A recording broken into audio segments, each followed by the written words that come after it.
l'émission Bonjour Côte-du-Sud. Une présentation de votre Uniprix Daniel Lachance aux Galeries Montmagny. 418-248-8191.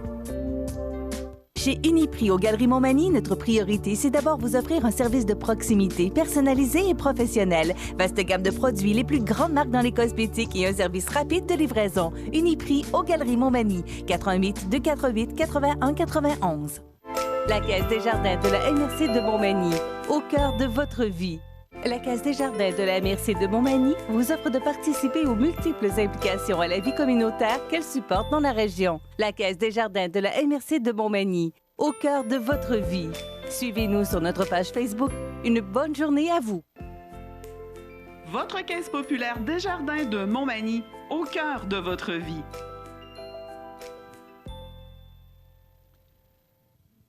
Lundi, le 5 août 2019. En manchette, incendie dans un immeuble d'habitation à Cap-Saint-Ignace.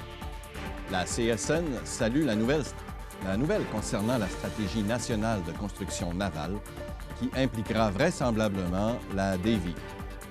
La Sûreté du Québec a effectué des opérations sur les plans d'eau. Le rap à l'honneur d'un été chaud à Montmagny. Les récents incendies rappellent l'importance de la prévention. Vacances de la construction, 2 semaines meurtrières sur les routes. Et en sport, record de participation pour le Trail Massif du Sud. Tous les détails de ces manchettes dans un instant.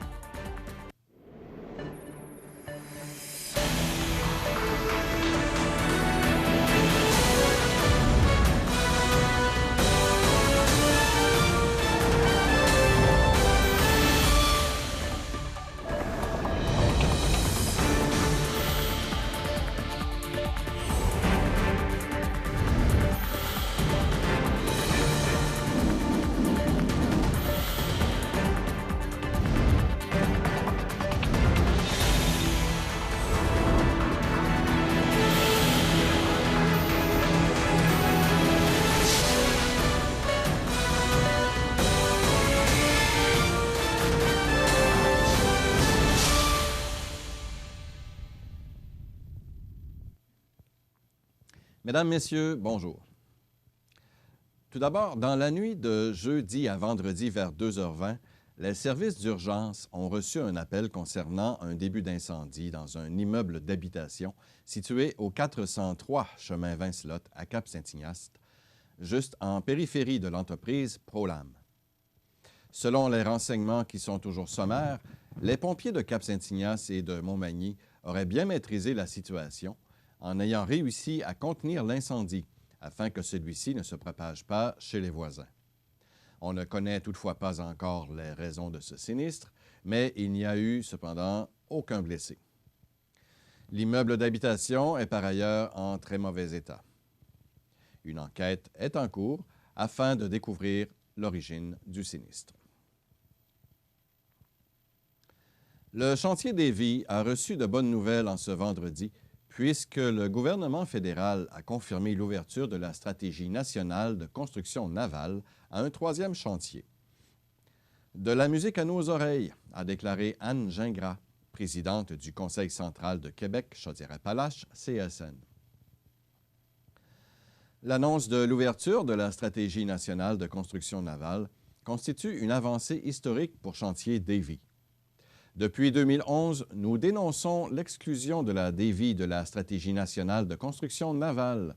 L'annonce d'aujourd'hui constitue une avancée qui permettra de corriger rapidement une injustice historique, dit la présidente du Conseil central. Il s'agit de la dernière étape pour une relance à long terme du plus important chantier naval au Canada. Bien que les intéressés aient 15 jours pour se qualifier, le Conseil central n'a aucun doute que ce sera Chantier Davie qui sera nommé. Rappelons que ce chantier détient 50 % de la production au pays et qu'il a su démontrer à de nombreuses occasions sa grande expertise. Anne Gingras est formelle. L'opposition conservatrice doit se prononcer sur l'avenir de la Davie. On se souvient que c'est sous le gouvernement Harper que Chantier Davie a été exclu de la stratégie nationale de construction navale. Il est vital pour les travailleuses et les travailleurs que l'opposition se prononce sur les annonces d'aujourd'hui, insiste Anne Gingras. Est-ce que oui ou non, l'opposition s'engage à aller de l'avant, inclure Chantier Davy dans la stratégie nationale et lui permettre de soumissionner sur tous les contrats fédéraux? Les travailleuses et les travailleurs de la Davy ont le droit de le savoir, ainsi que tout le Québec.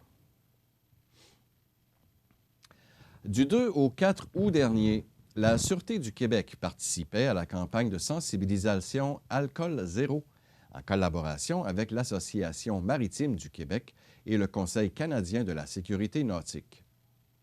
La Sûreté du Québec a ainsi effectué des opérations sur les plans d'eau pour déceler la capacité de conduire affaiblie par l'alcool ou la drogue chez les conducteurs. La consommation d'alcool et ou de drogue constitue des risques pour les passagers du bateau. En effet, cette consommation peut engendrer des distractions pour les conducteurs d'embarcations nautiques ainsi que des noyades. De plus, le soleil, le vent et les mouvements d'une embarcation en raison des vagues peuvent accroître les effets de l'alcool et les drogues sur l'eau. Au Québec, il n'est pas interdit de consommer à bord d'une embarcation, même s'il s'agit d'un bateau à moteur. Toutefois, les conducteurs qui consomment de l'alcool ou des drogues augmentent considérablement les risques d'incidents nautiques.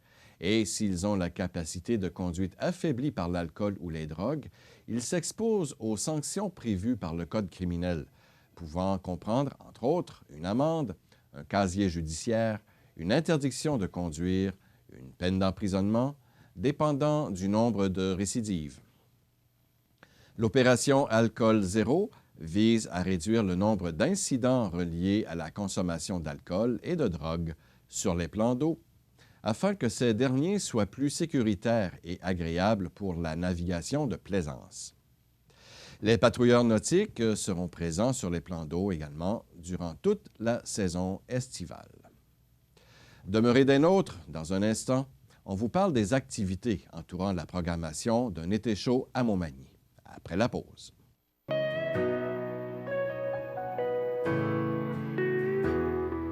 Le soleil a brillé et la nuit s'est effacée. Je reviens pour rester, reprendre le temps qui a passé.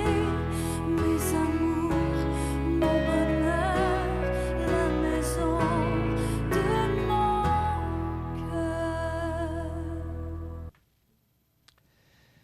Les amateurs de rap ont été bien servis puisqu'une soirée complète dédiée à ce style musical figurait à la programmation de spectacles extérieurs gratuits, un été chaud à Montmagny, présenté par Desjardins. C'est aussi cette même semaine que la Place Montel accueillera le tout dernier pique-nique en musique de l'été.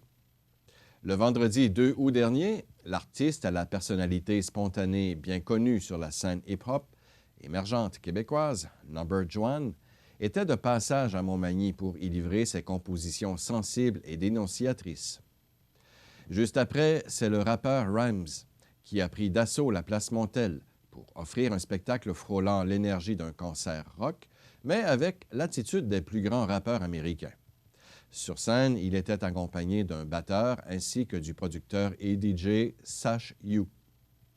Par ailleurs, le dernier pique-nique en musique de l'été a été confié au duo Guitare Peace and Love, composé des guitaristes Bruno Gendron et Serge Hudon. Ce mercredi 7 août, à 12h15, ces chansonniers aguerris feront revivre, le temps de ce spectacle, les classiques de Bob Dylan, de Cat Stevens, des Beatles, de Charlebois, d'Harmonium et d'Aufrey, pour ne nommer que ceux-ci. Les intéressés sont invités à apporter leur goûter pour dîner dans l'atmosphère folk rock des années 60 à 80. La programmation complète d'un été chaud à Montmagny est, je vous le rappelle, disponible sur le site internet etéchaud.com ainsi que sur la page Facebook Un été chaud à Montmagny. En moins d'une semaine, 2 incendies importants sont survenus sur le territoire de la MRC de Montmagny. L'un des plus récents événements est cet incendie survenu un peu après 5 heures du matin, mardi, à Berthier-sur-Mer, où une personne est décédée.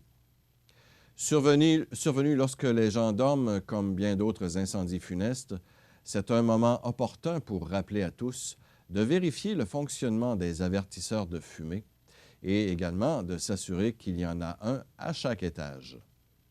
De plus, ceux-ci ont une durée de vie de 10 ans, après quoi ils doivent être remplacés. Aussi, établissez et pratiquez en famille un plan d'évacuation de votre résidence. Également, le vendredi 26 juillet dernier, près de 2 hectares de forêt ont été détruits par un incendie à Notre-Dame-du-Rosaire. Le support des avions-citernes a été nécessaire pour maîtriser l'incendie.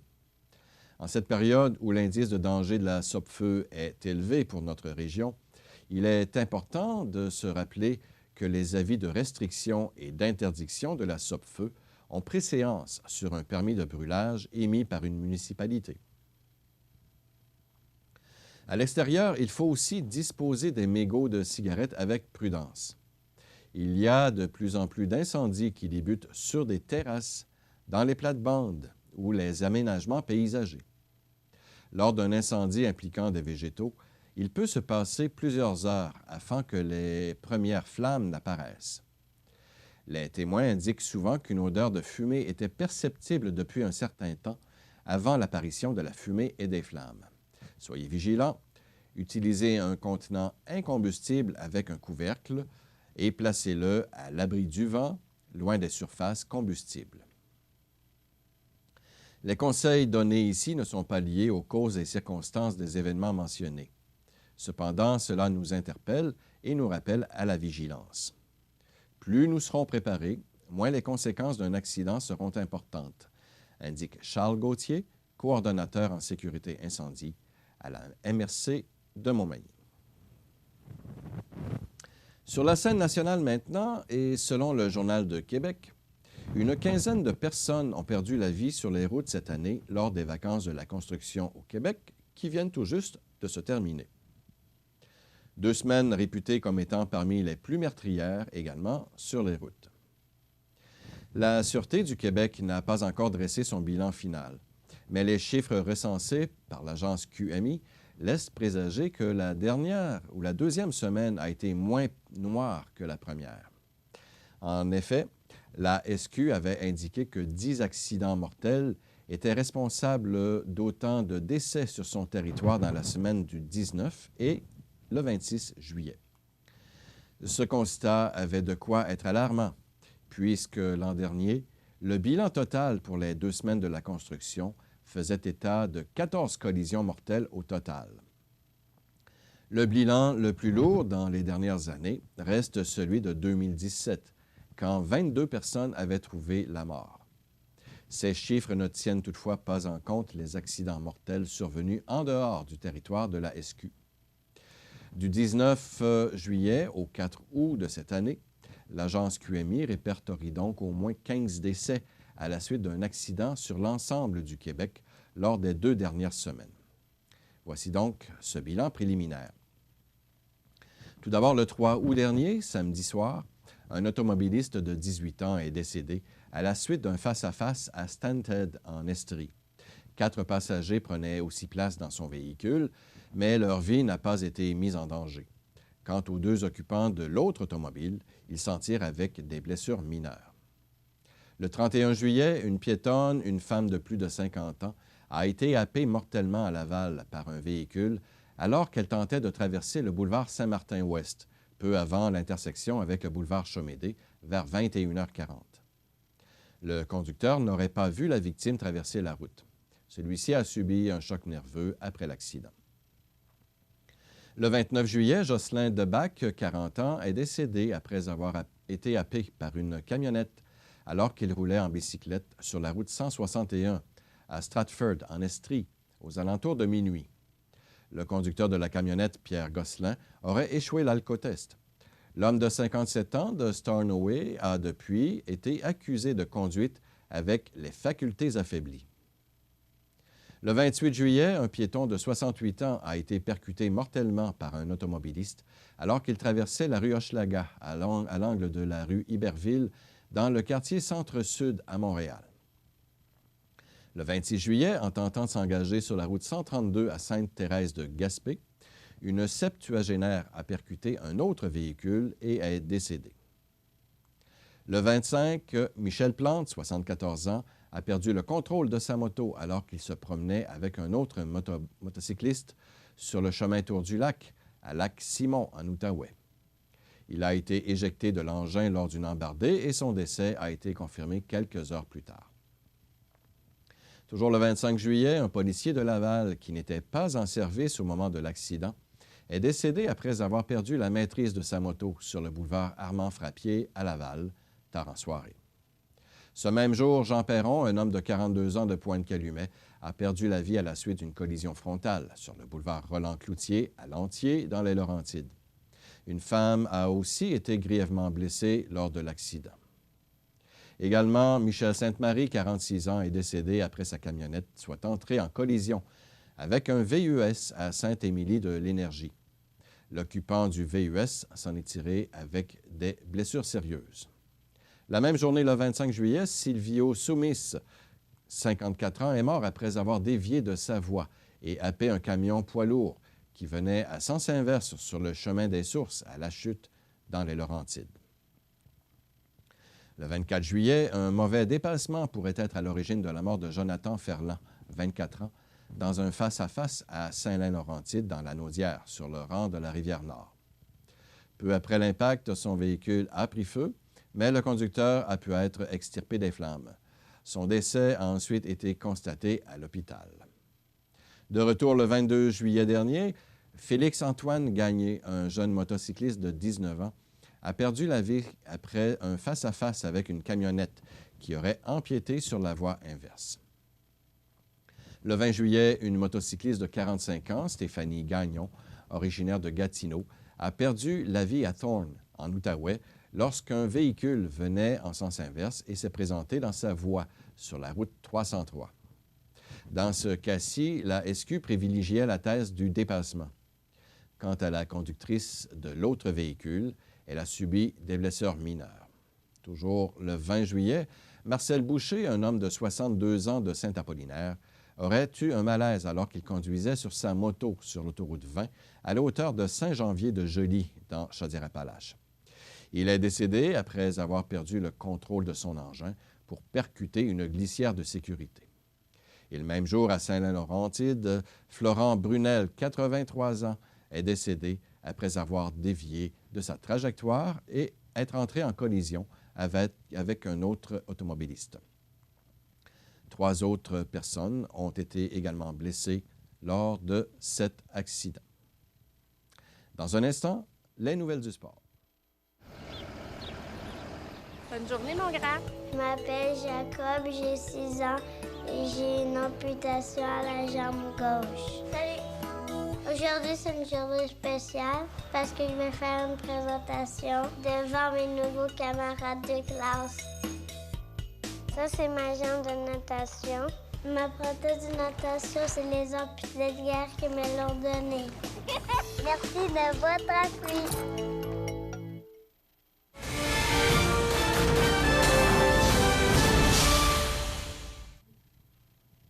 Au sport maintenant, eh bien, présenté pour la 4e fois, le Trail Massif du Sud a battu un record d'inscription le 20 juillet dernier, accueillant 427 participants et participantes par une température ensoleillée, chaude et humide. C'est du moins ce qu'a rapporté le journal La Voix du Sud. Le directeur général du Parc régional Massif du Sud, Jean-François Préfontaine, est d'avis que le fait que les épreuves étaient considérées comme courses de qualification pour les championnats canadiens a pu aimanter plusieurs participants. Il y a eu un bon nombre de coureurs d'élite et ces gens sont généralement affiliés à un club, alors nous en avons sûrement bénéficié. Nous avons pu être reconnus grâce à Benoît Gignac, qui est de la région et qui fait partie de l'équipe canadienne. 26 personnes se sont inscrites dans le volet marche, une autre nouveauté cette année. Nous avons eu de bons commentaires de la part des coureurs et nos 55 bénévoles ont fait un bon travail. Le parcours est exigeant, mais apprécié aussi. M. Préfontaine ne semble pas s'en faire outre mesure sur le succès grandissant de l'activité et estime que le parc régional peut encore recevoir davantage de participants. C'est une grosse logistique, mais le secteur des Trois-Fourches peut en accueillir encore. Nous voulions limiter le nombre d'inscriptions à 450 cette année, simplement en raison du stationnement. Mais nos bénévoles sur ce volet ont vraiment fait un travail impeccable.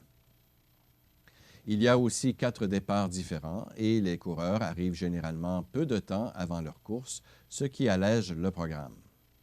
Certaines épreuves pourraient être modifiées l'an prochain et un défi vertical est toujours dans les plans pour les prochaines années, ce qui nécessitera toutefois un partenariat avec la station touristique pour l'utilisation de la montagne. Le succès de l'activité permettra encore cette année de remettre une bonne somme à la Croix-Rouge, soit environ 4 500 $. Mike Néron de Lévis a terminé l'épreuve du 21 km avec un temps de 2 h 3 minutes 54 secondes et Laurence Barry de Québec a été couronnée chez les dames avec son temps de 2 h 42 minutes. Le 10 km a finalement été l'affaire de Louis-Philippe Côté d'Arma qui a remporté l'épreuve avec plus de 4 minutes de priorité sur son plus proche poursuivant. Evelyne Théberge de Québec a fait de même chez les femmes. Au 6 km, Louis Deslauriers de Montréal a été le premier à franchir le fil d'arrivée, évoluant dans la catégorie des 30-39 ans. Fait à noter, c'est une jeune fille de 12 ans qui a été la première à franchir la ligne d'arrivée du côté féminin. Justine Dallaire de Québec a été couronnée, elle qui se situe dans la catégorie des 10-19 ans. Enfin, Émile Petitpas de Lévis a remporté la course du 2 km chez les garçons, tandis que Maëlie Hazen de Sainte-Marie faisait de même chez les filles. Alors, belle activité. Eh bien voilà, c'est ce qui complète notre bulletin d'actualité pour aujourd'hui. Nous vous rappelons que si vous avez des informations à transmettre au public, vous pouvez le faire en joignant notre salle des nouvelles en composant le 418-241-1313, poste 226. Vous pouvez également écrire à nouvelles@cmatv.ca et vous pouvez également nous suivre, comme des milliers de personnes le font, sur la page Facebook de cmatv.ca. Vous êtes à l'antenne de CMA-TV, le réseau de télévision le plus regardé et le plus suivi sur la Côte-du-Sud. Et voilà, c'est tout pour l'instant. Bonne journée, mesdames, messieurs.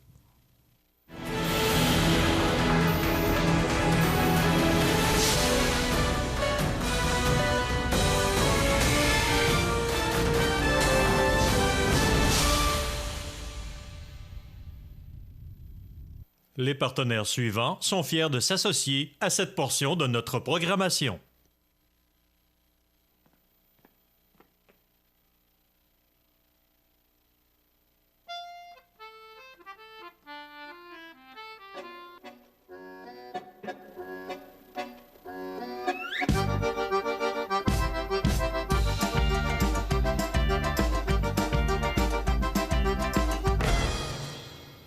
Le Carrefour mondial de l'accordéon de Montmagny, du 29 août au 2 septembre. Un événement surprenant en Chaudière-Appalaches. Luminaire Futura, c'est d'abord le spécialiste du luminaire sur la Côte-du-Sud. Luminaire Futura, c'est aussi le dépositaire des fameux poêles Big Green Egg pour cuisiner sans pareil. Luminaire Futura peut aussi meubler vos patios avec un choix d'accessoires et de couleurs vraiment d'avant-garde. Luminaire Futura, 125 Taché Ouest, Montmagny. À Lillet, l'été, les incontournables à ne pas manquer sont les activités du Parc du Havre du Souvenir. Participez au jeudi 5 à 7 avec cette semaine Christian Paquette. Découvrez de nombreuses danses country avec Linda Sans Souci à 19h30.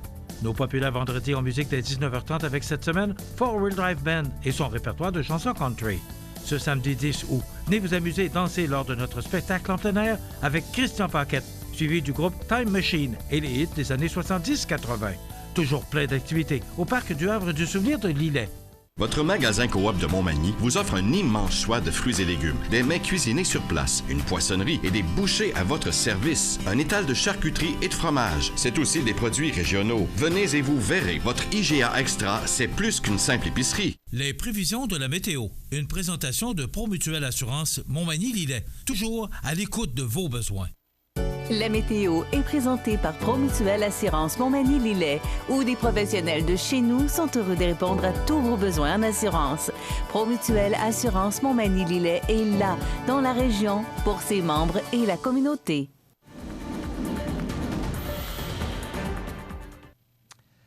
Eh bien voilà, retour de vacances pour plusieurs. Début de vacances pour d'autres, comme vous constatez, Michel...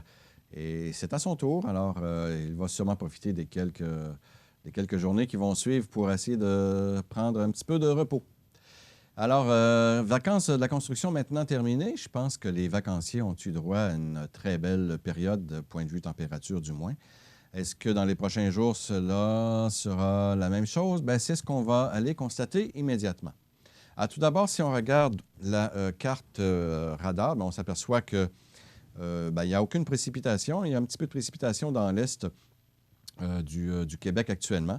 Mais quant à nous, c'est au repos. Donc, on a du beau temps et des belles températures actuellement un petit peu partout. Alors, si on regarde exactement ce que ça va ressembler pour aujourd'hui, tout d'abord, bien, si vous voyez les icônes, bien, c'est du soleil. Donc, soleil mur à mur pour la journée d'aujourd'hui. Nous allons avoir des belles températures.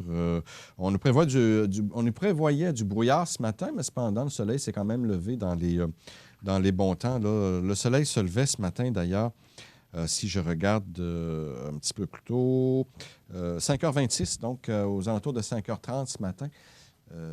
Beau soleil quand même qui s'est mis de la partie tout de suite. Alors, c'est un bon présage pour cette journée.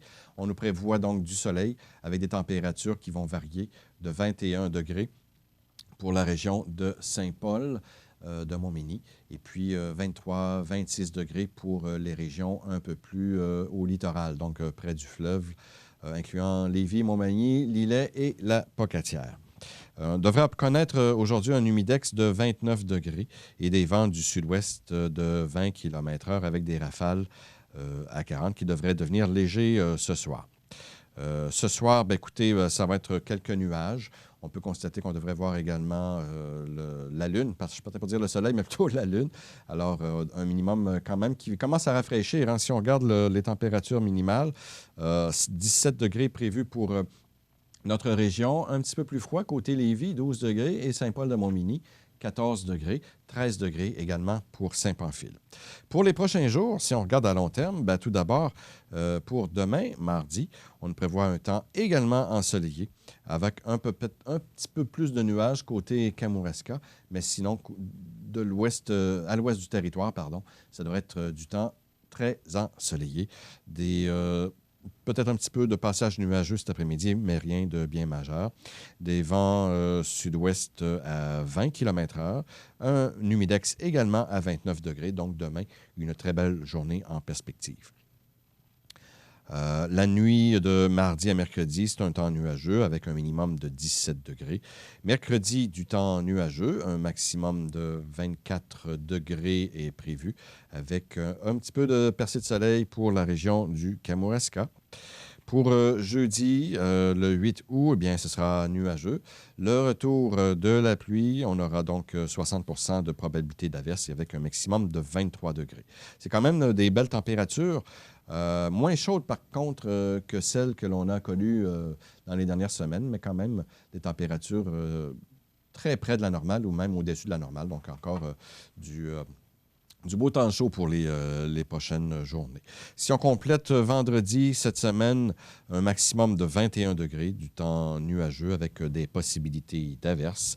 Samedi prochain, pour le week-end, alors on parle de soleil et nuages avec un maximum de 22 degrés. Et dimanche, le 11, du temps ensoleillé avec également des nuages et un maximum de 22 degrés. Les normales, bien, c'est ça, c'est à 23 degrés. Le minimum, la nuit de 11 degrés. Alors, ça commence à être des nuits un petit peu plus fraîches et également plus confortables pour le sommeil, pour dormir.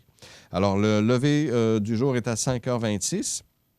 Le soleil se couche à 20h10. Alors, les journées diminuent en durée. On commence à le constater très bien, là, effectivement. Le degré le plus élevé a été en 2012 pour notre région avec 35,7 degrés et la plus basse en 2004 avec 8,6 degrés. Alors, hier, il a fait 21 degrés, 21,8. Nous n'avons eu aucune précipitation. Hier, ce fut du temps très ensoleillé et un minimum la nuit dernière de 8,7 degrés. Alors, en résumons, c'est-à-dire donc soleil aujourd'hui, soleil demain. Donc, il faut profiter de ces 2 belles journées puisque le temps gris va être de retour jusqu'à la fin de semaine avec des températures au normal et également peut-être un petit fléchissement des températures pour le week-end prochain, mais quand même le beau temps qui devrait être de retour. Profitez des avantages exclusifs aux membres des Jardins. Visitez le www.desjardins.com pour les découvrir. Les caisses Desjardins de la région vous souhaitent bonne journée. La résidence funéraire Boulanger vous propose une gamme complète de services personnalisés afin de répondre à tous vos besoins en matière de funérailles. Nous vous fournissons des installations et des services innovants qui répondent aux besoins en évolution des familles d'aujourd'hui. Nous prenons soin de tout afin que vous puissiez vous concentrer sur ce qui est le plus important, votre famille, vos amis et vous-même. Salon funéraire complètement rénové pour votre plus grand confort, grand stationnement, facilité d'accès. La résidence funéraire Boulanger, pour bien faire dans la dignité. Du 15 au 18 août, c'est la 21e édition de la Fête des Chants de Marais de Saint-Jean-Port-Joli. Sous le thème Mer et Monde, ils défileront sur 3 scènes d'innombrables artistes, dont Beers of Legend, Les Gars du Nord, Les Grands Hurleurs, Lakes of Canada, La Bricole et Banana Boat. De nombreuses activités familiales sont prévues toute la fin de semaine, dont des jeux gonflables et animations pour les 5 à 12 ans. L'accès au site est gratuit, de même que plusieurs autres activités. Pour passeport et billets ou pour les détails de la programmation, 598-9465 ou champmarin.com. Vous regardez le réseau de télévision C'est ma TV.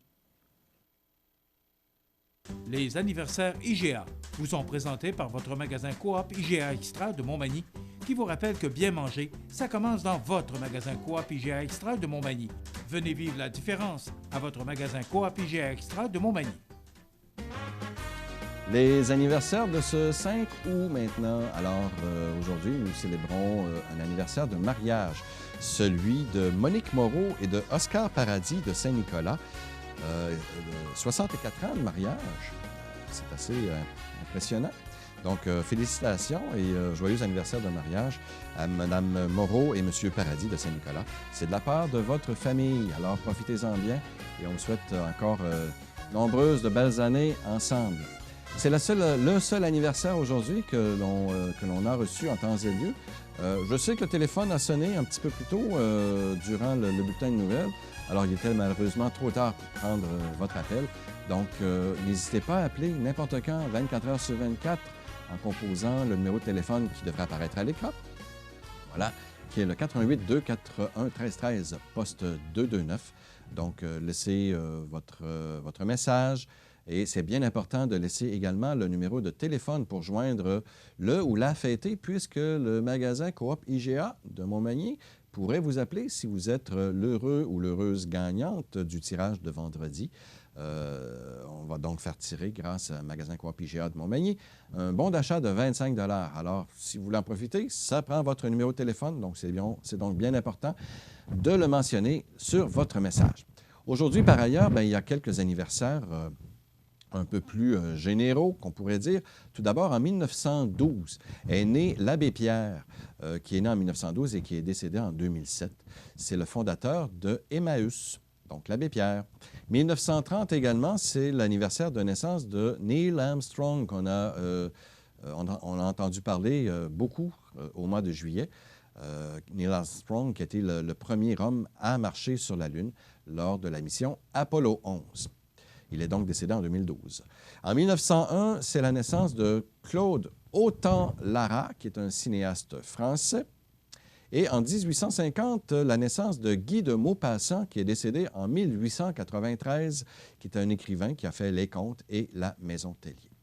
Voilà, ça complète les anniversaires de ce jour. Dans quelques instants, nous allons vous présenter une entrevue qui a été réalisée la semaine dernière qui concerne une activité motocycliste qui aura lieu très prochainement dans la région. Alors, ça apporte un intérêt assez palpable, donc je vous invite à réécouter ou à écouter, ceux et celles qui ne l'ont pas regardé, cette entrevue. Également, à 9 h, nous allons cette semaine vous reproduire une série que j'ai fortement appréciée l'an dernier et qui est toujours d'actualité, qui fait partie de la série Regard sur les municipalités. Donc, nous vous présenterons le premier volet aujourd'hui de la série Regard sur Berthier-sur-Mer. C'est à compter de 9 h. Voilà pour les prochaines minutes.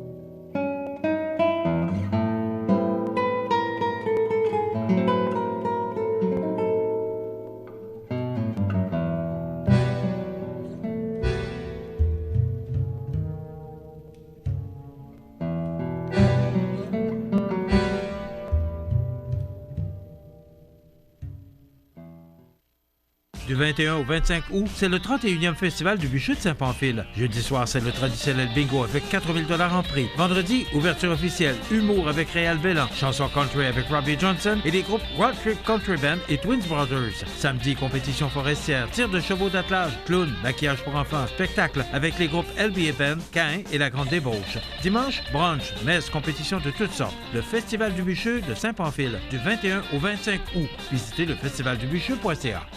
La résidence Manoir Saint-Louis pour vivre au quotidien dans une ambiance familiale. Activités pour tous les goûts et tous les âges. La résidence Manoir Saint-Louis pour personnes autonomes et semi-autonomes, rue Saint-Jean-Baptiste à Montmagny. Pour vivre paisiblement et en toute sécurité. 248-0071. Vous regardez le réseau de télévision C'est ma TV. Mes prochains invités, on les a déjà reçus. Ça fait quand même un bon bout de temps de ça. Ça fait 4-5 mois. Pas, hein? 2 mois. Ah, 2 mois? Bon, je pensais que ça faisait plus longtemps que ça. Pourquoi je me suis ennuyé? Hein? Sylvain Fréjot, Jacques Boucher, bonjour. Bonjour, monsieur. Bon matin. Et re-bienvenue chez nous. Merci. Lorsque vous êtes venu nous voir, vous êtes venu nous parler du Rolling Barrage. The Rolling Barrage, oui. Ouais. Un événement de moto transcanadien, un rallye qui va traverser le Canada à partir d'Halifax, en Nouvelle-Écosse, pour se rendre à Burnaby, BC. Colombie-Britannique, pardon. Et puis, le tout pour ramasser des fonds pour la cause du stress post-traumatique. Bon. D'abord, dites-nous qui vous êtes. On va juste rappeler aux gens, parce que vous êtes d'anciens militaires. Exactement. À la retraite. Racontez-nous un peu votre carrière pour en arriver là où on en est aujourd'hui. Bien, moi, je suis le président régional de la nouvelle région qui a été lancé il y a à peu près 18 mois avec mon retour dans mon patelin. Donc, on est les vétérans de regroupement UN-NATO Côte-du-Sud. Donc, on part du Kamouraska, Lillet, Montmagny, Bellechasse. Du littoral à jusqu'aux frontières, c'est notre territoire à nous en Côte-du-Sud. Bon. Et ça fait quoi, cet organisme-là que vous avez créé il y a 1 an et demi? Ça, la région a été créée il y a 1 an et demi, mais ça fait déjà au-dessus de 10 ans que ça existe. On est plusieurs régions au Québec. On doit tourner autour de 5000 membres au Québec. On valse aussi avec autour de 9000 membres au Canada. Ce qu'on fait, nous, c'est de sortir les confrères, les consorts d'armes de l'isolement. On se regroupe ensemble, on se rencontre, on discute, on s'entraide. C'est le but. OK. Il y a un isolement? Oh oui, tout à fait. Racontez-nous un peu, parce qu'on n'est pas très... On ne connaît pas la vie des militaires. C'est quand même assez fermé. Racontez-nous un peu l'isolement. Je peux embarquer là-dessus. D'abord, est-ce que c'est tout le monde qui vit l'isolement ou si certaines à certaines intensités, à certains degrés, oui. Tout le monde? La plupart, je dirais. Oui. Okay. Tout d'abord, il faut comprendre que la vie militaire est une vie cadrée avec une mission dans la tête et puis une discipline. Je partais pour dire rigidité. C'est une discipline de vie, puis il faut la garder. Donc, on a une tête qui est plus vigilante à certains détails de la vie, en sécurité. Donc, quand on va sur le terrain pour s'entraîner, on nous passe à travers de toutes sortes de consignes. Puis c'est sûr qu'on s'en va, on s'entraîne pour aller affronter un ennemi, là. Donc, il faut observer les disciplines puis les marches à suivre en groupe puis pour que la mission soit à terme. Donc, quand on sort des Forces armées canadiennes, on tombe au neutre de tout ça. Mais on a encore tout ça dans la tête. Puis, on a peut-être à différents degrés... L'adrénaline n'est plus là, l'intensité n'est plus là.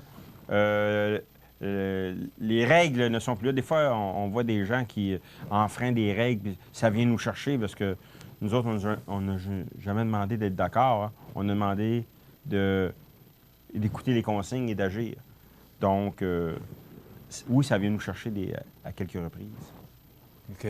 Donc, tout ça pour amener que les gens militaires, tout comme les gens des forces, des pompiers, des policiers, et puis tous ceux qui vivent des traumas sur le terrain, d'accidents, dans les feux, dans les maladies comme le cancer, bien, il y a un genre de trauma qui s'installe. Moi, je ne suis pas le plus qualifié pour en parler, mais... nous, on a quand même quelque chose qui va s'en venir. Je vais le mentionner tout à l'heure à propos d'une conférence à Montmagny qui s'en vient le 8 août avec Dr Marie-Hélène Saint-Hilaire qui va en parler amplement du syndrome de stress post-traumatique, en plus d'élaborer tout le processus du stress, du bon stress à la détresse. Donc, ce sera une autre chose que je vais publier, si on a le temps, dans quelques minutes.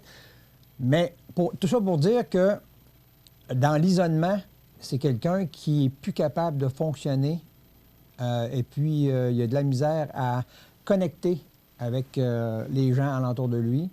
De revenir à la vie De revenir civile, à la vie dans un beat où il est différent, où il doit continuer. Lui, il doit se déplacer avec une mobilité réduite parfois, aller à ses rendez-vous. Là, il devient dans un horaire.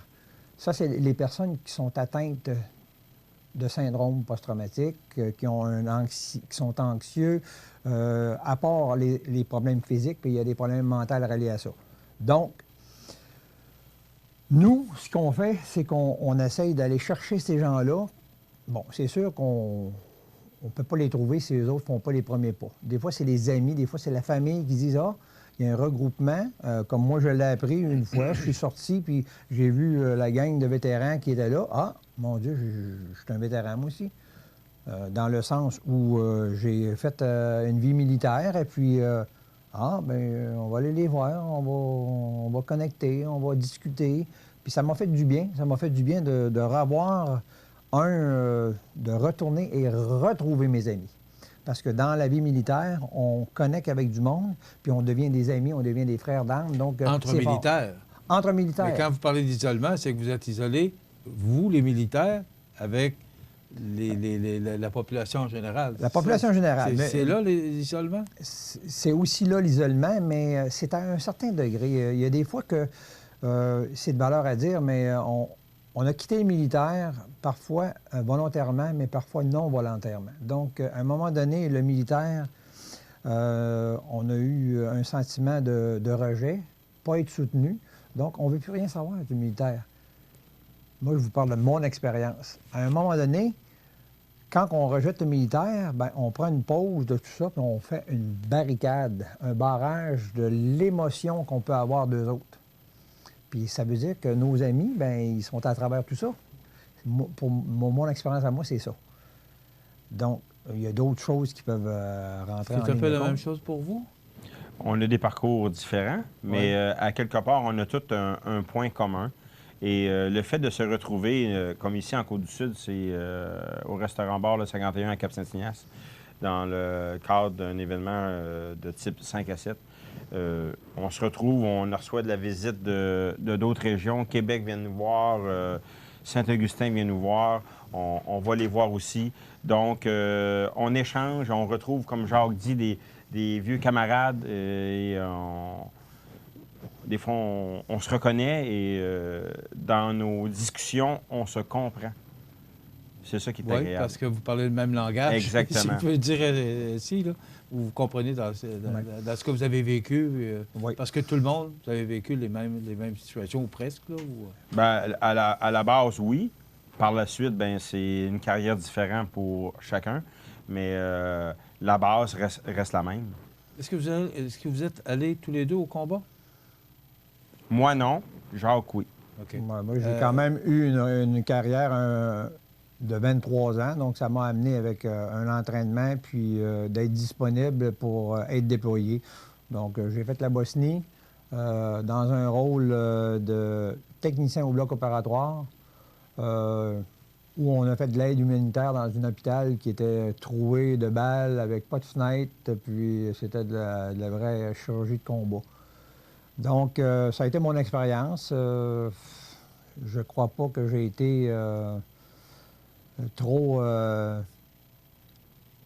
assommé par les effets de la guerre, mais c'est sûr La guerre que reste la guerre. la reste, c'est la guerre. Donc, à tout chacun qui passe à travers ses expériences, d'être capable de vivre avec ce qu'il a vécu. On va s'arrêter quelques instants. Puis après ça, on va parler de Rolling Barrage, parce que vous êtes là pour nous parler exactement c'est quoi. Bien sûr. On en a parlé il y a quand même un certain temps, mais là, ça s'en vient, cet événement-là. Exactement. Alors, on revient avec nos invités, Sylvain Fréjot et Jacques Boucher, dans quelques instants. Alors, on revient à nos invités, Sylvain Fréjot et Jacques Boucher, qui sont d'anciens militaires, qui maintenant ont un regroupement de militaires ensemble pour se retrouver, échanger ensemble et exactement. Jacques et moi, on est un peu à la tête du regroupement Côte-du-Sud. Moi, en tant que président et Jacques en tant que vice-président. Okay. Donc, tous les deux, on s'épaule là-dedans pour faire avancer la cause et se faire connaître. Nous sommes rendus déjà, je dis déjà, à 25 frères et sœurs d'armes en région. C'est déjà bien. Content oui. de savoir qu'il y a des gens qui s'occupent de ces gens-là. Pour nous, c'est un peu de l'inconnu. On peut pas, quand on n'a pas été militaire ou qu'on n'a pas été connecté de près des militaires, on ne peut pas savoir que ces gens-là vivent cet isolement-là.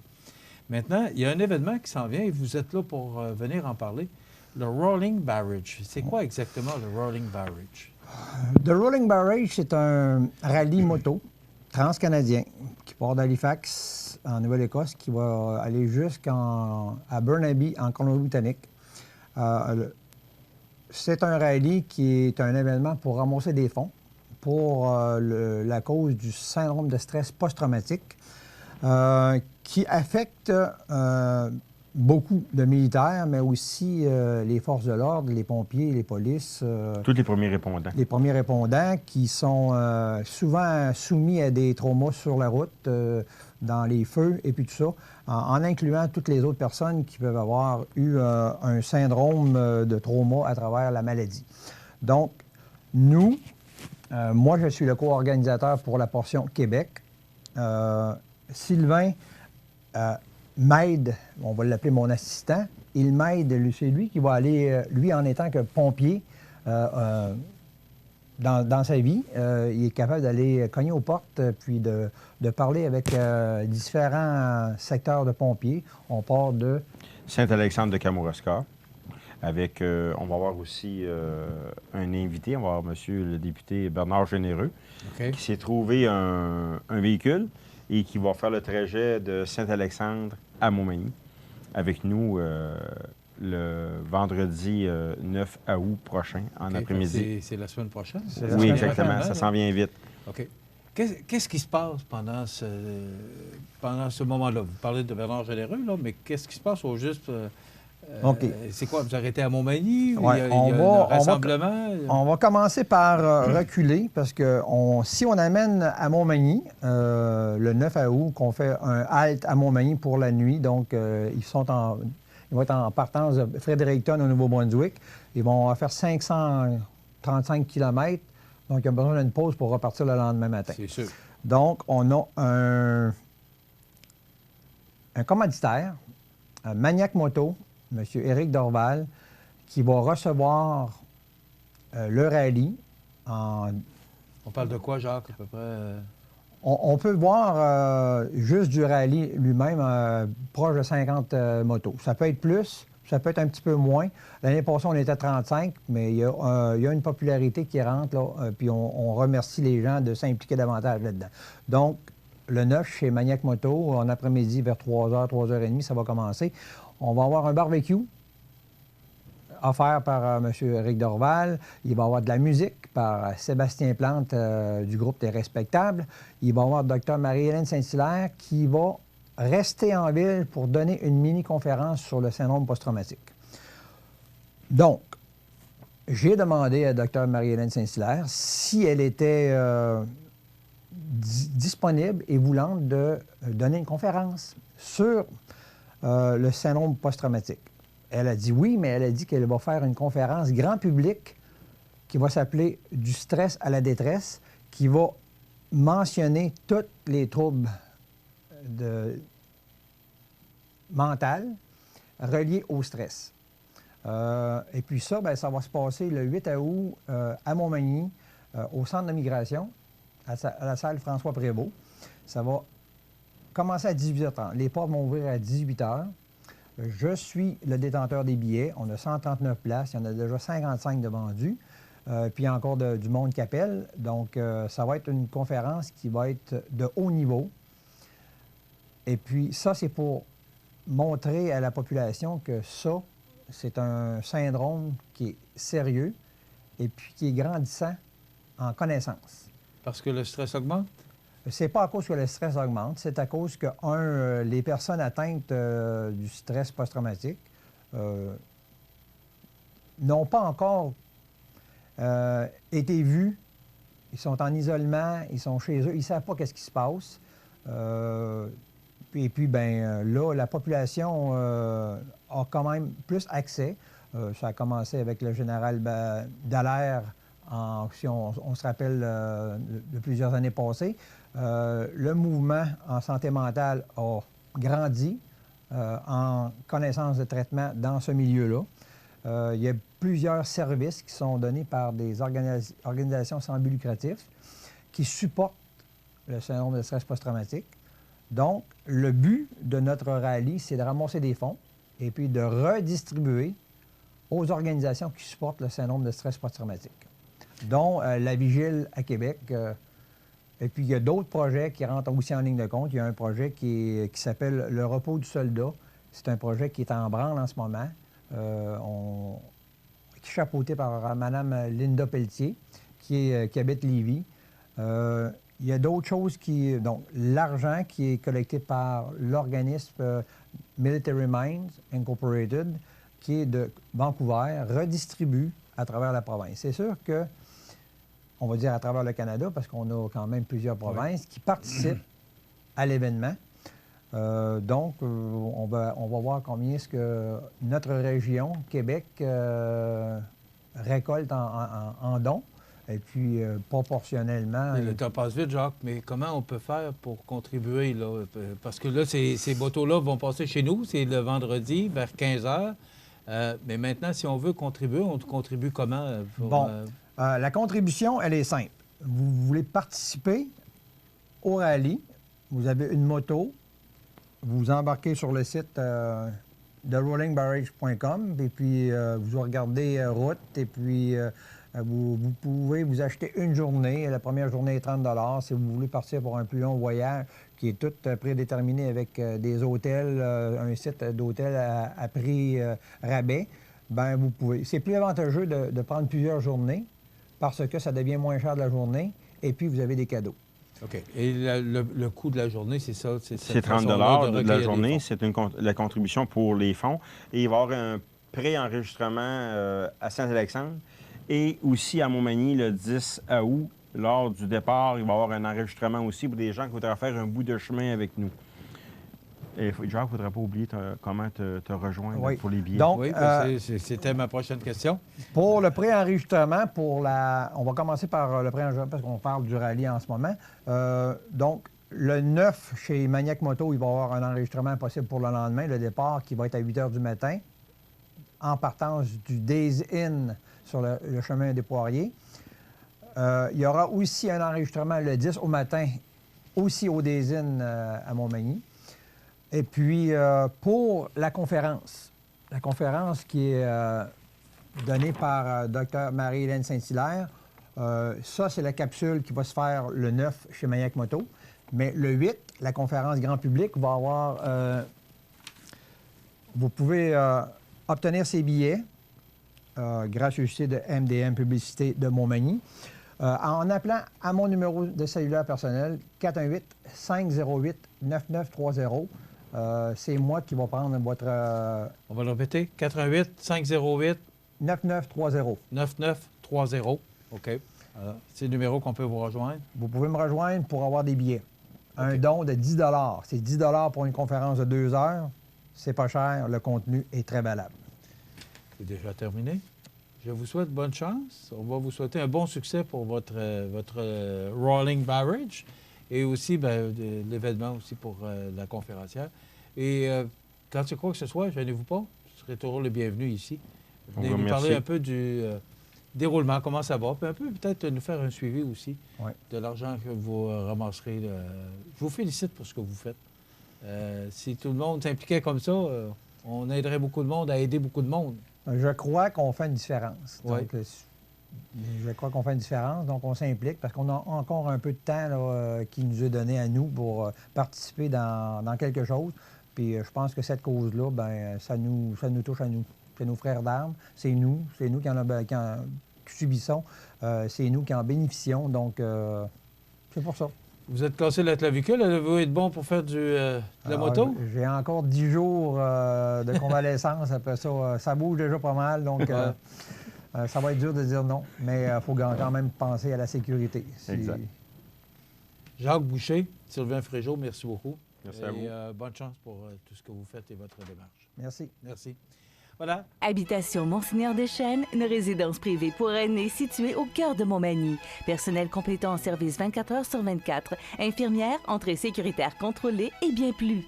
Habitation Monseigneur Deschênes à Montmagny, pour vivre en toute quiétude.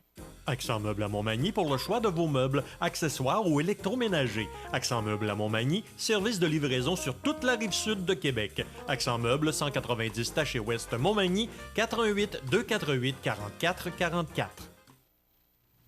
Alors, la nouvelle positive de ce lundi, écoutez, notre région a la chance d'avoir de belles microbrasseries. Et à cet effet, selon l'équipe de Salut Bonjour, 3 microbrasseries de la Côte-du-Sud se situent dans le top 12 des microbrasseries où déguster de bonnes bières avec de belles vues. En effet, la Tête d'Allumette de Saint-André est en première place, tant pour son paysage que pour la qualité de ses bières.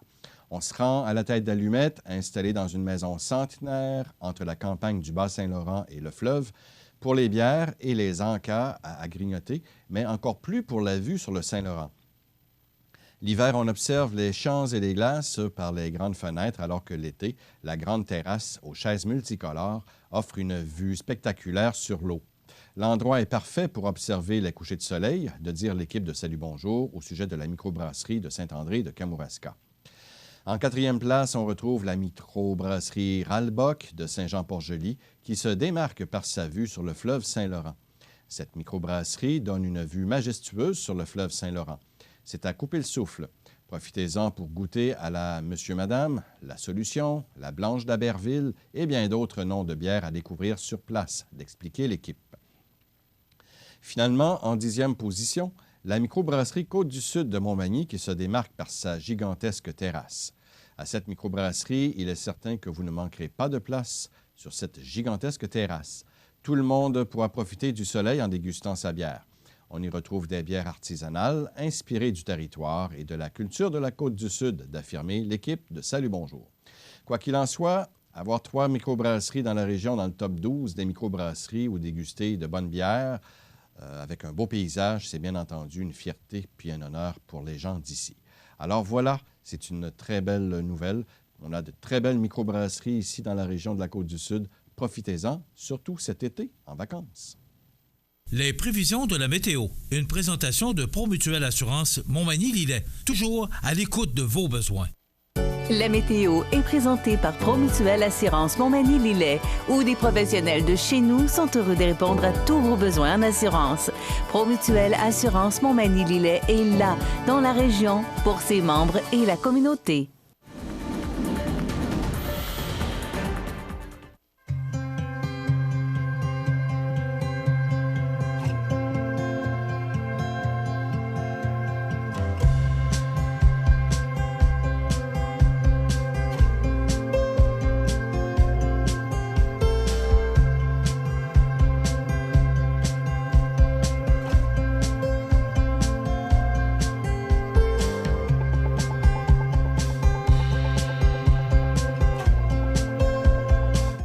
Les partenaires suivants sont fiers de s'associer à cette portion de notre programmation.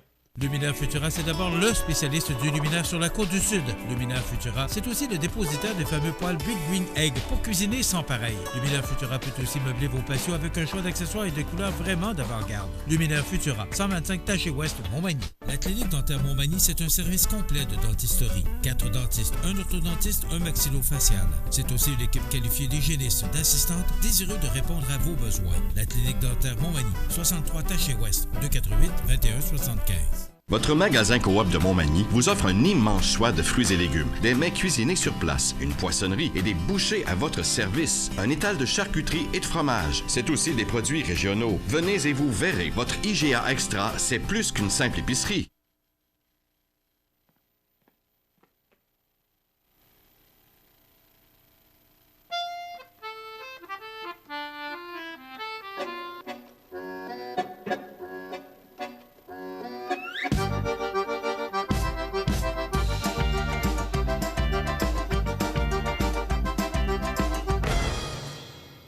Le Carrefour mondial de l'accordéon de Montmagny, du 29 août au 2 septembre. Un événement surprenant en Chaudière-Appalaches. Vous regardez le réseau de télévision C'est ma TV. La résidence funéraire Boulanger vous propose une gamme complète de services personnalisés afin de répondre à tous vos besoins en matière de funérailles. Nous vous fournissons des installations et des services innovants qui répondent aux besoins en évolution des familles d'aujourd'hui. Nous prenons soin de tout afin que vous puissiez vous concentrer sur ce qui est le plus important, votre famille, vos amis et vous-même. Salon funéraire complètement rénové pour votre plus grand confort, grand stationnement, facilité d'accès. La résidence funéraire Boulanger, pour bien faire dans la dignité.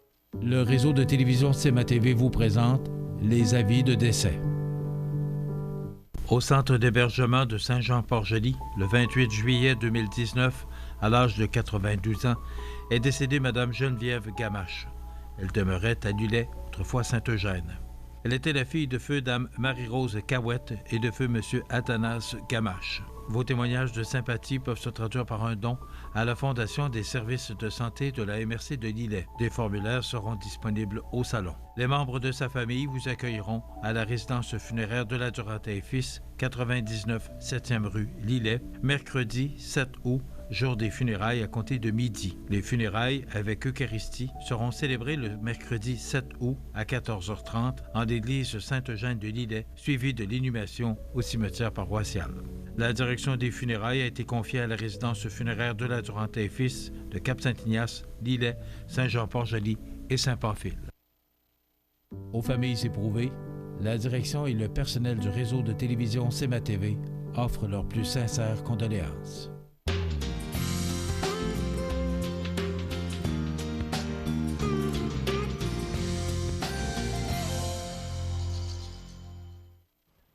Dans le cadre de la série Regards sur Berthier-sur-Mer, nous découvrirons aujourd'hui dans ce premier épisode l'histoire de Berthier, les origines. Bonjour, M. Richard Galibois. Bonjour, M. Lavoie, bienvenue à Maire Berthier. de Berthier. Eh oui, déjà depuis 5 ans. J'ai entamé mon deuxième mandat il y a 1 an, en 2017, mais auparavant, j'ai été 8 ans comme conseiller municipal. À cette époque-là aussi, j'ai dû être maire suppléant pendant au moins 6 mois, ce qui m'a donné la piqûre, puis aujourd'hui, ben... Vous vous êtes fait la main, comme on Et dit. voilà, et voilà. Et donc, vous êtes natif d'ici. L'histoire de Berthier, pour vous, là, vous pouvez nous entretenir 2-3 jours On là-dessus. pourrait, je pense qu'on n'a pas assez de... Pas assez de temps. J'aimerais justement que vous nous parliez un peu de Berthier, les origines, tout ça, parce que je sais que ça ne s'appelait pas Berthier-sur-Mer au départ. Non, au départ, je vous dirais, ça remonte à 1672. On va avoir 350 ans en 2022. Oh. Donc, il y a de l'histoire à raconter. C'est pour ça que je Vous disais avez que... parlé, Oui, c'est prévu, c'est prévu. Mais en 1672, la seigneurie, à cette époque-là, a été donnée par Nicolas Marcellet à Alexandre Berthier, Isaac Alexandre Berthier, qui a été propriétaire de la seigneurie de Berthier, de là le nom. À l'époque, la seigneurie avait 10 km de large par 10 km de profond. Et ça, au fil des ans, ça a été séparé en 2 paroisses, dont celle de Notre-Dame de l'Assomption de Berthier-sur-Mer. Bien, c'était pas Berthier-sur-Mer à l'époque, mais de Notre-Dame de l'Assomption de Berthier. Et l'autre, bien, plus tard, s'est appelé Saint-François de la rivière de Sade du Sud. Donc, c'est là que l'histoire a commencé. Donc, après ça, en 1672, M. Alexandre Berthier s'est marié, a eu 3 enfants et a installé sa première résidence à l'endroit où aujourd'hui on retrouve les vestiges du manoir de Néchaud. C'était la base de Berthier-sur-Mer. À cette époque, ça s'appelait Berthier. Un an plus tard, un autre seigneur lui a légué une autre terre dans le coin de aujourd'hui Berthierville. De là qu'il y a eu 2 seigneuries de Berthier, 2 paroisses de Berthier, dont celle de Berthier en bas et celle de Berthier en haut. Donc, Berthier en bas, Berthier en haut. Oui. Et là, tout à coup, quand a-t-on décidé de faire Berthier-sur-Mer? Berthier-sur-Mer, ça s'est décidé en 1971, une décision du conseil municipal. Il fallait justement distinguer les deux, la ville de la municipalité, du bas. On a donné le nom de Berthier-sur-Mer à l'époque parce que ici le fleuve s'élargit. Il y a quelques kilomètres de distance de l'autre rive. Et en même temps, on est à la limite des eaux salées et des eaux douces. Donc, de là, on a donné l'appellation de sur-mer. C'est depuis 1971. Oui. C'est vrai que même si c'est le fleuve, on dit toujours qu'on va à la mer. Oui, donc c'est pas encore la mer. On est encore dans le fleuve parce que la mer même dépasse l'embouchure du Saint-Laurent. Mais à partir de là, l'histoire c'est fait. C'est de Rimouski. Oui, c'est dans ce coin-là aussi, je pense que c'est ça. Mais l'histoire de Berthier, il s'est passé toutes sortes. À quel moment ça a été constitué? Vous avez dit en 1600? En 1672. Je vous dis qu'en 1800. Donc, à cette époque-là, c'était plus la famille Berthier, puis les proches de la famille. Il y a eu 3 enfants, etc. Ils sont établis. Mais à partir, je vous dirais, la vraie constitution, c'est des années 1850 quelques, là, où on a vraiment établi la paroisse de Berthier. Et à ce moment-là, il y avait 40 habitants qui habitaient Berthier. Aujourd'hui, on est rendu à combien? Avant ça, 20 ans plus tard, il y a eu une augmentation, ils sont passés de 40 à 258. Et aujourd'hui, on a franchi le cap des 1600 habitants. Ça, de façon régulière, mais durant la période estivale, la population... Il fut un temps où on doublait, je vous dirais, de population. À l'époque, on était environ 1200, 1500, on doublait de population. Beaucoup de maisons, aujourd'hui, se sont transformées, des résidences saisonnières se sont transformées en résidences parce qu'on a fourni les services. Et vous êtes toujours en croissance, Berthier. C'est une des municipalités où... Je vous dirais la municipalité de la MRC de Montmagny qui se développe le plus. Je vous dirais, depuis au moins les 10 dernières années, on progresse à environ de 10 nouvelles portes par année. Donc, notre population croît toujours. Depuis quand a-t-on dit Berthier-sur-Mer, la capitale de la voile? Et pourquoi? Bien, il fut un temps dans les années populaires de la voile, des planches à voile, je vous dirais dans les années 80 ou à peu près. Le boom de la planche à voile a fait en sorte que beaucoup de véliplanchistes, à l'époque, les kitesurfers n'existaient pas, mais beaucoup de véliplanchistes ont pratiqué leur sport sur la plage et au quai actuel. Il y avait des beaux plans d'eau, du bon vent, etc. Donc, c'est à partir de là qu'on s'est auto-proclamé la capitale de la voile et ça nous est resté. Berthier a une population active. Combien de bénévoles ou combien d'organismes bénévoles opèrent ici à Berthier? Je vous dirais qu'actuellement, on est environ une dizaine d'organismes bénévoles qui opèrent, que ce soit l'Âge d'Or, plusieurs autres organismes, mais entre autres, il y a la Corporation touristique qui, à elle seule, gère 3 fêtes principales. Des fêtes majeures. Fêtes majeures. Hein. Entre autres, on vient justement de terminer la Fête des Arts et Traditions, qui en était à sa 21e édition en fin de semaine dernière. Donc, habituellement, c'est tout de suite la fin de semaine suivant la Fête du travail. C'est sur une période de 2 jours. Il gère aussi les fêtes de la Saint-Jean. Ça, c'est très couru. C'est très couru aussi. C'est populaire. On fait ça sur le site du manoir de Néchaud, donc avec des feux d'artifice splendides. Donc, ça attire son lot de touristes. Je vous dirais 2 à 3 000 personnes qui viennent chaque année, bon an, mal an. Pour l'événement. Pour l'événement seulement. Beaucoup d'activités durant la journée. Donc, c'est assez intéressant. Quand la température est de notre côté, bien sûr. Puis, il organise aussi la fête d'hiver en période hivernale. Puis il y a une dernière fête qui vient tout juste d'arriver. C'est tout nouveau de cette année. On a une première édition qui fut un succès. On a appelé ça le Festival Bière et Barbecue. Une belle fête qui a attiré au-delà de 1300 personnes, où on pouvait, entre autres, voir à l'œuvre 15 chefs ou cuisiniers qui cuisinaient des mets en compétition pour le barbecue. J'ai été même juge. J'étais même juge. En plus, j'ai eu le loisir et le plaisir de déguster les mets qui sont préparés en les hautes pieds. Exactement. C'était très, très, très bon. Il y avait aussi sur place l'occasion de déguster 40 bières de microbrasserie, 40 sortes de bières de microbrasserie. J'ai pas eu le temps de goûter les 40, mais je vous dirais qu'il y en a plusieurs qui étaient bonnes. Le juge aurait été moins bon, là. Les gens de Berthier, on les appelle comment? Les gens de Berthier sont des Berthelais ou Berthelaises. Oui, le vrai nom. Il y a un surnom aussi. Oui, c'est ça, le surnom. Pourquoi le surnom? En fait, on nous surnomme les casques de fer. Et selon l'histoire que j'en sais, il y a deux versions. Il y a la première version qui, à l'époque de la marine marchande, on avait un grand quai en place et les bites qui servaient à amarrer les amarres. De loin, ça ressemblait à des têtes en acier, des cases de fer. De là l'appellation. Ça, c'est l'explication historique. C'est ça. Mais la vraie explication, on a toujours eu la réputation d'avoir la tête dure et d'être fonceur, donc ça nous est resté. Moi, c'est ça qu'on m'avait expliqué. Je vous dirais... pas expliqué l'autre. Et je vous dirais que ce nom-là ne nous fait pas honte du tout, car on a des équipes de hockey, de balle, etc., qui portent le nom de casque de fer et on s'en fait une fierté. C'est hyper compétitif, les gens en parlent. Exactement. La gang de Berthier, c'est du monde compétitif. C'est du monde compétitif, effectivement.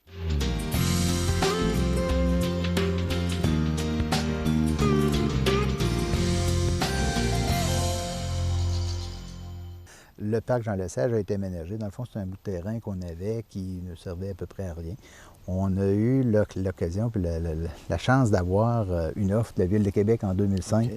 Il avait entreposé le buste de Jean Lesage qui avait été produit par Raoul Hunter, un artiste qui avait fait le buste et il n'y a pas d'endroit, je pense, à Québec pour l'installer. Donc, on nous a offert le buste.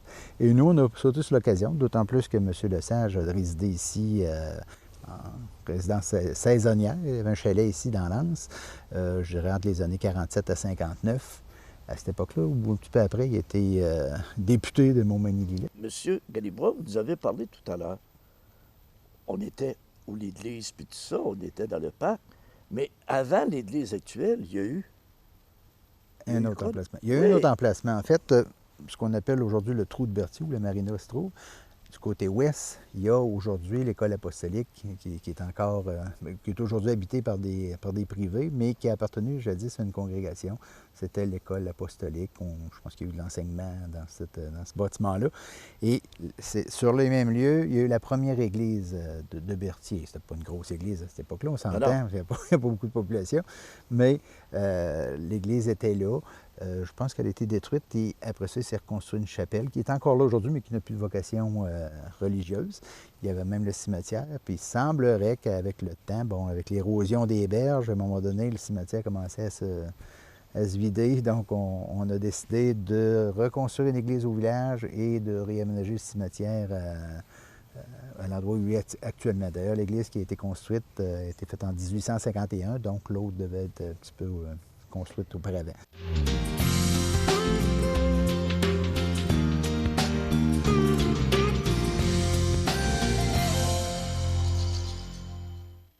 La première messe fut dite en 1859 par le curé Bonenfant.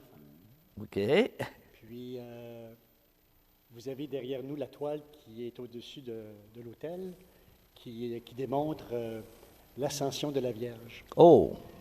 Étant donné que notre paroisse, on l'appelle Notre-Dame de l'Assomption. Ensuite, vous me parliez d'un bateau.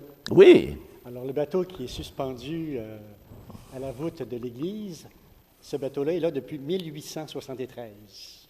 Il a été construit par un monsieur Tremblay, c'est un menuisier. Puis, on l'a nommé le Saint-Joseph. Pourquoi? Bon, je vais vous dire pourquoi. C'est 4 capitaines de Berthier qui l'ont acheté, qui ont fait don de ce bateau à l'Église pour assurer leur protection quand ils partaient en mer. En mer. Dans ces années-là. Et pour accompagner ce beau bateau, l'Église s'est dotée d'un orgue Casavant. Puis l'orgue est là depuis 1929.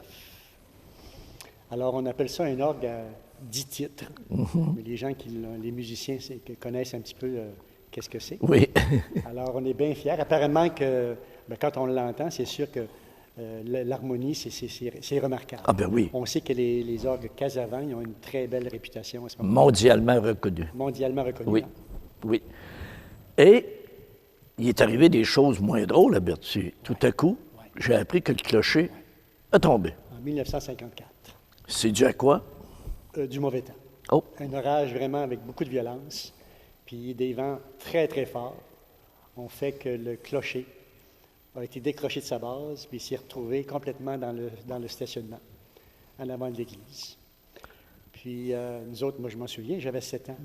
Puis moi j'ai grandi à 2 pas de l'église, alors on a vu le clocher à un moment donné qui était étendu de tout son long. Puis selon la légende, il y a toujours une légende, des faits historiques, les gens du temps disaient que c'est le coq qui en était responsable. Ah oui? Parce que le coq, il s'ennuyait tout seul. Puis quand le clocher a tombé, on l'a retrouvé dans le poulailler du voisin. Les légendes, c'est ça. Hein? C'est ça, les légendes. Mais on va s'en tenir aux faits historiques du clocher. Voilà!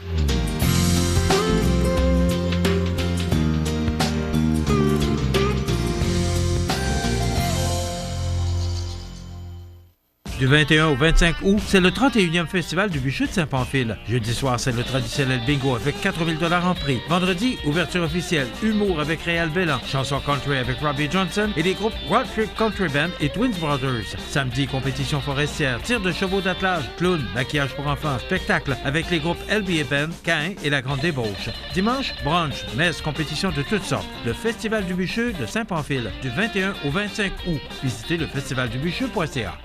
Votre magasin Coop de Montmagny vous offre un immense choix de fruits et légumes, des mets cuisinés sur place, une poissonnerie et des bouchers à votre service, un étal de charcuterie et de fromage. C'est aussi des produits régionaux. Venez et vous verrez, votre IGA Extra, c'est plus qu'une simple épicerie. Profitez des avantages exclusifs aux membres des Jardins. Visitez le www.desjardins.com pour les découvrir. Les caisses Desjardins de la région vous souhaitent bonne journée. Vous regardez le réseau de télévision C'est ma TV. Du 15 au 18 août, c'est la 21e édition de la Fête des Chants de marins de Saint-Jean-Port-Joli. Sous le thème Mer et Monde, ils défileront sur 3 scènes d'innombrables artistes, dont Beers of Legend, Les Gars du Nord, Les Grands Hurleurs, Lakes of Canada, La Bricole et Banana Boat. De nombreuses activités familiales sont prévues toute la fin de semaine, dont des jeux gonflables et animations pour les 5 à 12 ans. L'accès au site est gratuit, de même que plusieurs autres activités.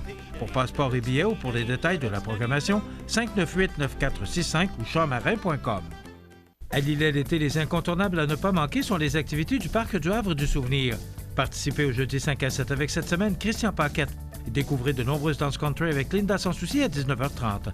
Nos populaires vendredis en musique dès 19h30 avec cette semaine Four Wheel Drive Band et son répertoire de chansons country. Ce samedi 10 août, venez vous amuser et danser lors de notre spectacle en plein air avec Christian Paquette, suivi du groupe Time Machine et les hits des années 70-80. Toujours plein d'activités au Parc du Havre du Souvenir de Lillet. Situé au cœur de Montmagny, Iris dispose d'une variété de lunettes et vous offre les services d'examen de la vue et le suivi de chirurgie au laser. Iris Montmagny, 2 boulevard Taché-Est, 241-5252. Iris Montmagny, faites l'expérience d'une meilleure vision maintenant. Vous regardez le réseau de télévision C'est ma TV.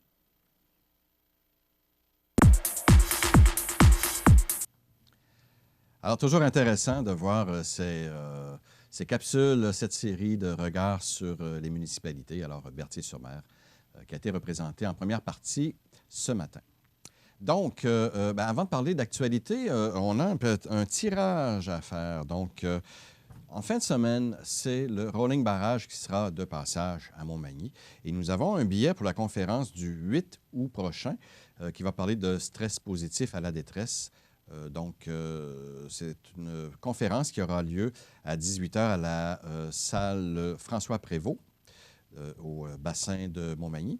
Donc, à compter de 18h, c'est un coût de 10 $. Donc, c'est un billet que j'ai à faire tirer. Donc, vous pouvez appeler immédiatement en faisant le 418-241-1313, en faisant le poste 224. Et notre ami Solange va prendre le premier appel. Donc, vous avez le numéro de... ce n'est pas le bon numéro de téléphone qui est affiché, c'est le poste 224. Donc, vous faites le 418-241-1313, poste 224, et Solange nous prendra le premier appel, qui sera l'heureuse personne gagnante pour cette conférence du 8 août prochain à 18h30. Voilà. Alors, on parle un petit peu d'activité maintenant. Pas d'activité, mais d'actualité. Donc, tout d'abord, l'autre côté du fleuve a eu droit à un triste événement dans les dernières journées. Donc, c'est un drame familial qui a eu lieu à Baie-Saint-Paul. On a arrêté d'ailleurs un homme à cet effet pour meurtre. Et c'est une femme de 59 ans qui a été retrouvée sans vie à son domicile dans Charlevoix samedi après-midi. L'enquête a démontré qu'il s'agissait d'un homicide intrafamilial. La victime, c'est Violaine Gagnon, originaire de Baie-Saint-Paul. À 14h20, les agents de la Sûreté du Québec et les ambulanciers se sont présentés à son domicile de la rue Saint-Adolphe, où son décès a été constaté. Dimanche matin, les agents parlaient d'une mort suspecte, mais en soirée, l'hypothèse du meurtre a été confirmée. Depuis la nouvelle du décès, collègues et voisins sont nombreux à décrire Mme Gagnon comme une femme gentille et aimée. Dans la nuit de samedi à dimanche, vers 2h30, un homme de 29 ans a été intercepté par les agents du service de police de Ville de Québec, oui, et ce dernier détenait des informations concernant les événements survenus à Baie-Saint-Paul. L'homme a été intercepté à bord de son véhicule sur le chemin de la Canardière à l'intersection de la 4e avenue. Après que les enquêteurs l'aient interrogé au quartier général de la Sûreté du Québec, ils ont pu confirmer son implication dans le drame. Il a été arrêté et maintenu en détention. Voilà, un triste événement. Et parlant de ces tristes événements également, aux États-Unis, dans les derniers jours, deux fusillades. Et là-dessus, le président des États-Unis, lui, M. Trump, il blâme tout simplement la maladie mentale. Alors, Donald Trump a assuré dimanche que la haine n'avait pas sa place aux États-Unis après 2 fusillades meurtrières qui ont fait 29 morts et relancé les critiques contre le ton incendiaire du président, accusé par ses détracteurs de nourrir les tensions dans le pays. Un homme de 21 ans a ouvert le feu samedi matin à El Paso, ville à majorité composée d'hispanophones, faisant 20 morts, dont 6 Mexicains dans un centre commercial bondé. Placé à l'arrêt, il a été inculpé dimanche et encourt la peine de mort puisque le Texas est un État dans lequel la peine de mort est toujours possible, donc pour les crimes de ce genre. Donc, c'est triste, mais quand même, aux États-Unis, on dit toujours que les armes à feu sont presque en vente libre. Et il ne faut pas s'étonner qu'il y ait quand même beaucoup de ces tristes événements, effectivement. Et puis, dans la nuit de samedi à dimanche, un autre homme de 24 ans a abattu 9 personnes, dont sa propre sœur, dans un quartier animé de Dayton, dans l'Ohio, au nord-est. Le président américain a répondu qu'il n'y avait pas de place pour la haine dans notre pays depuis sa première apparition télévisée, depuis que les drames ont semé la consternation dans le pays. Depuis le début de l'année, plus de 250 fusillades ont fait 4 victimes, morts et blessés confondus, selon un décompte de l'organisation Gun Archives Violence. Peut-être qu'on peut faire davantage pour lutter contre cette épidémie, a reconnu le président, avant d'ajouter que les 2 drames relevaient d'un problème de maladie mentale. Comme si cela donnait le droit de prendre des armes et de s'en servir contre des personnes. Bon, écoutez. Cet argument est régulièrement utilisé par les républicains pour contrer les demandes de ceux qui voudraient une meilleure régulation du marché des armes à feu. On sait qu'il y a quelques années, à l'époque du président Obama, il y avait eu tentative des démocrates pour contrer la vente libre des armes à feu et de restreindre cet accès aux États-Unis. Mais pas les marchés, mais les groupements qui sont pro-armes, eux, sont tellement puissants alors qu'ils ont fait toutes les démarches pour que cet amendement à la Constitution des États-Unis ne soit pas accepté. Et donc, on est encore dans un statu quo. Et regardez encore, écoutez, des crimes racistes ou des crimes de violence inouïe qui sont qui ont toujours la place, si on veut, dans ce pays qui est voisin du nôtre. Heureusement, de ce côté-ci de la frontière, le contrôle des armes à feu est beaucoup plus important, ce qui fait en sorte que ce type de crime est beaucoup plus rare, si on veut, et c'est tant mieux, il faut dire, effectivement. Également, un accident, en fait, en Nouvelle-Beauce, tout près d'ici, en fait. Alors, les policiers de la MRC de cet endroit ont retrouvé un véhicule dans un fossé dans une route à Scott hier matin. Le conducteur, accompagné de 3 enfants mineurs, lors de la sortie de route, a été retrouvé au centre hospitalier. Il avait omis de rapporter l'incident au service d'urgence. 6 heures dimanche matin, des passants ont informé les policiers de la présence d'une voiture dans le fossé. Les agents, à leur arrivée, ont constaté que le véhicule était vide, qu'il n'y avait personne. Ils ont constaté également qu'il y avait des traces de sang, entre autres, donc ce qui voulait dire qu'il y avait des blessés. On sait qu'il y a une obligation, lorsqu'il y a un accident avec blessés, de contacter les services d'urgence pour qu'il y ait un rapport en conséquence, effectivement. Cependant, les éléments ont permis de retracer l'individu et effectivement, ils l'ont rencontré à l'hôpital. C'est un homme de 30 ans de Tring-Jonction. Il s'était rendu de lui-même au centre hospitalier pour traiter ses blessures, ainsi que celui d'un des enfants, des blessures mineures cependant. Leur vie ne serait pas en danger, une chance. Les 2 autres enfants, quant à eux, n'ont pas été blessés. Un prélèvement sanguin a d'ailleurs été effectué puisque les policiers ont des motifs de croire que l'alcool ou la drogue peut-être pourrait être en cause dans cette affaire. Également, ce matin, en faisant la lecture du journal, un article a retenu mon attention. Écoutez, non, ce n'est pas lui, c'est lui ici. Alors, écoutez, il y a, semble-t-il, beaucoup d'agriculteurs qui sont cyber-intimidés, qui sont intimidés par les réseaux sociaux. Écoutez-moi ça. La cyber-intimidation de la part d'activistes véganes. On sait que le vegan, c'est un style de vie qui prône beaucoup les aliments de type végétaux. Donc, ça cause maintenant un facteur de stress important pour les agriculteurs, selon une psychologue qui travaille dans le milieu agricole. L'agricultrice Mylène Bégin, qui est copropriétaire d'une ferme en Abitibi-Témiscamingue, a créé, il y a quelques années, un compte Instagram pour raconter le quotidien à la ferme, mais aussi pour lutter contre la désinformation et l'image parfois négative de l'agriculture. Aujourd'hui, la jeune femme, qui est suivie par 14 000 abonnés, doit constamment se défendre contre ce qu'elle qualifie d'intimidation de la part de militants véganes. Elle a modifié récemment les paramètres de son corps parce qu'elle recevait des centaines de messages négatifs, intimidants. Alors, elle effaçait les commentaires nécessairement. Plusieurs des internautes qui s'en prennent à elle comparent l'insémination artificielle des vaches au viol et utilisent les mots meurtre et kidnapping pour décrire le travail des éleveurs de bovins. Et certains messages qu'elle reçoit lui font même craindre pour sa sécurité. Les réseaux sociaux, oui, c'est bon, mais à un moment donné, à quelque part, je crois qu'il y a des limites à ne pas transgresser. Puis il y a des choses, des fois, qui arrivent, tu te demandes, écoutez, où est-ce qu'on s'en va? Que voulez-vous? On est en 2019. Alors, l'émission se termine ainsi. On est de retour demain. Ne manquez pas notre émission à compter de 8 heures. Bonjour. Le Resto L'Olivier, maintenant propriété de Mélissa Boulay, vous offre des pâtes, fruits de mer, grillades, menus du jour et quoi encore. Les déjeuners sont à l'honneur tous les samedis et dimanches, de 8h à 14h, en plus des produits Labatt et Ralbock. Le Resto L'Olivier à Montmagny, 248-3435.